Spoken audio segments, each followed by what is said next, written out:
Welcome to Math 123, Lesson 1. In this lesson, I'm going to define quantitative reasoning for you and give you some insight into the type of reasoning skills that we're going to develop during this semester. Communicating effectively with numbers. It's a really good, concise way to look at quantitative reasoning. This is right from your book and the ebook, but I'm going to read the first sentence because I think it's important. The purpose of this course is to give you the skills needed to make informed decisions when confronted with quantitative information in your personal, public, and professional lives. Okay, here's question 1. It says, on the graph, use the statistics for 1968, those three numbers, in sentences. Well, let's just see what we have here first. On the x-axis down here, we have the years starting in 1968.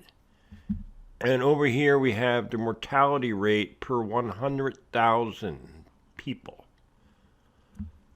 And this little bar, this is women. See down here, that's females. This is both males and females, everybody, and this is males. So we can see in right here, 1968, 1,118.5 males died for every 100,000 males in the population. Now that's a sentence. I want to write that down. That was pretty good.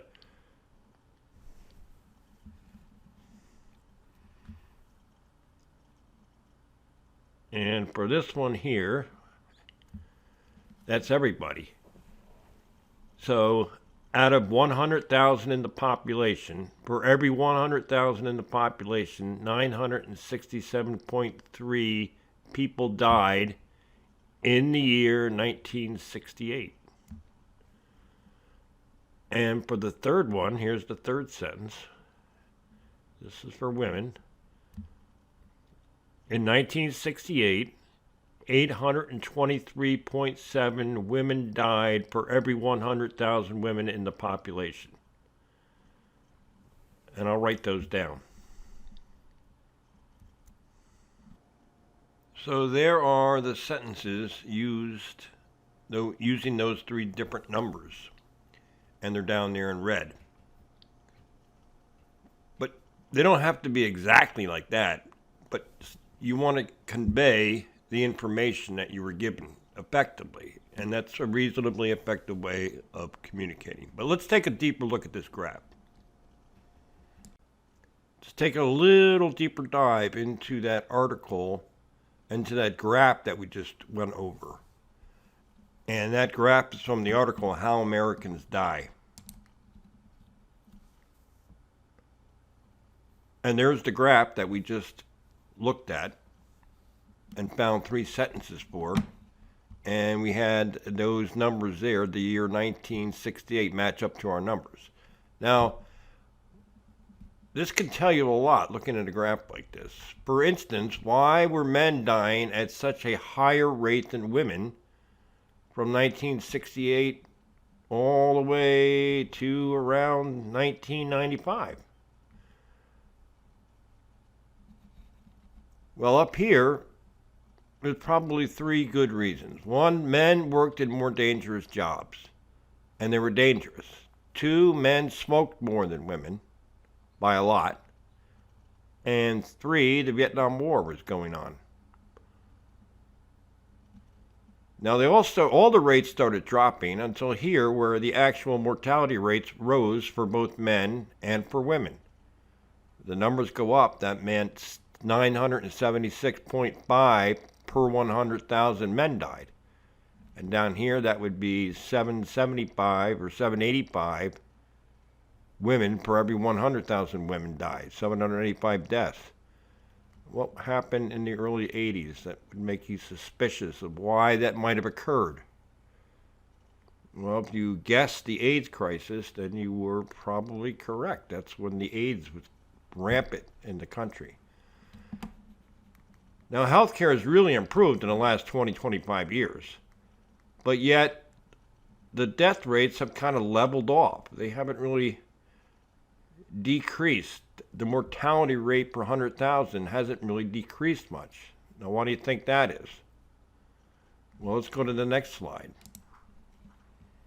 And this explains it.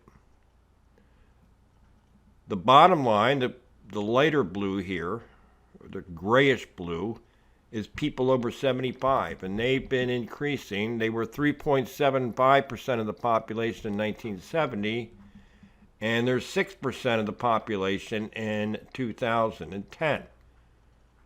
And it's the same for the 66 to 74 and the 55 to 64 age groups. So that back here, in total, it was about 20% of the population was over 55 or over. And by 2010, we have 25% of the population. And the biggest increases are in people that are over 75. And so you would expect that the death rate would level out because the population, the demographic population of the United States is getting older.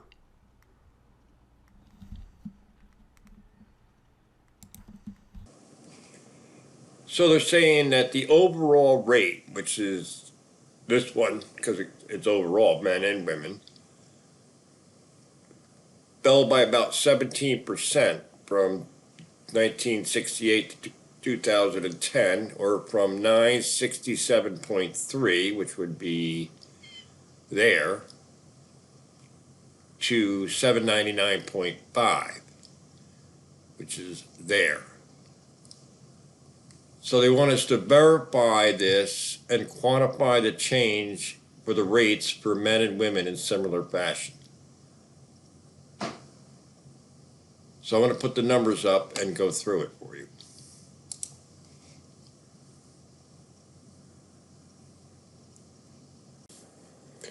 So I verified the total that they gave us from the last page. They said it was about 17%, and indeed it is about 17%.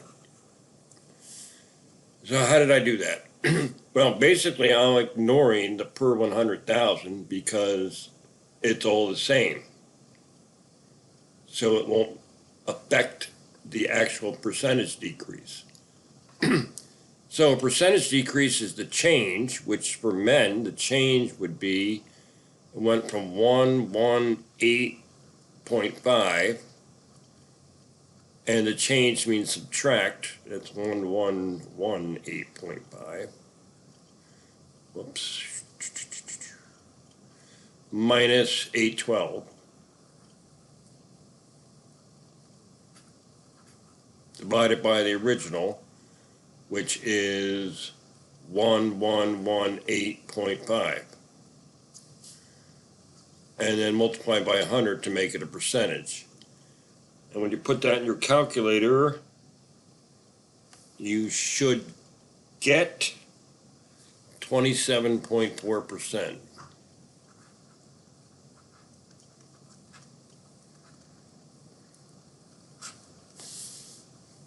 For women, I'll let you follow the logic here and see if you can match the answer, which is 4.8%.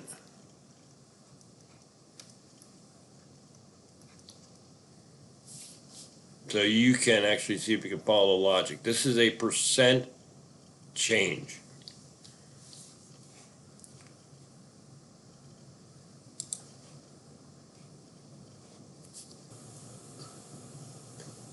So the last thing we're going to go over here is just to take a look at what I would consider a quantitative literate person could be able to read a graph like this.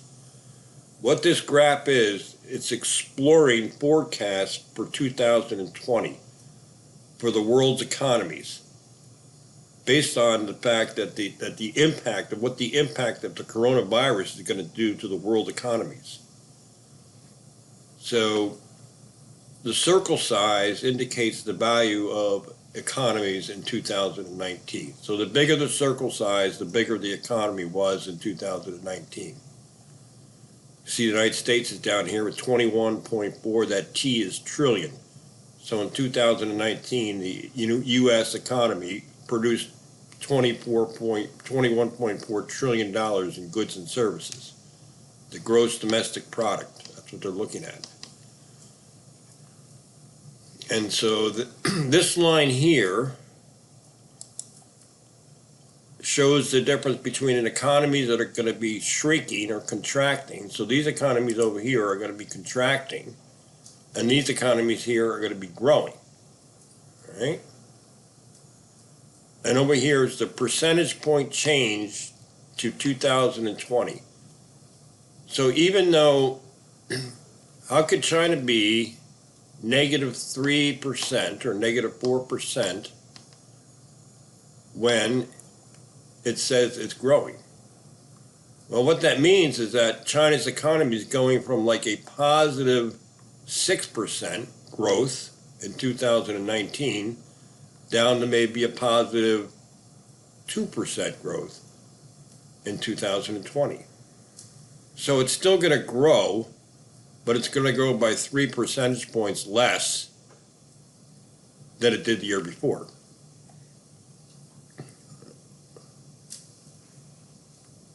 Look at some of these economies over here. The United States expected to contract by maybe 6 or 7%. Look at Russia, very small. You think Russia is you always hear about Russia, but its economy is $1.6 trillion, which is about the same size as Australia's economy, which is smaller than the UK, Britain, or France. It's even smaller than India. But look at how much these economies are expected to contract next year. And look at some of the ones way out here, Spain and Italy. 10, 12, 14% decrease. We haven't seen contraction numbers in economies like this since the Great Depression. So I just wanted to share that with you in terms of the kind of things that we're going to be learning this semester.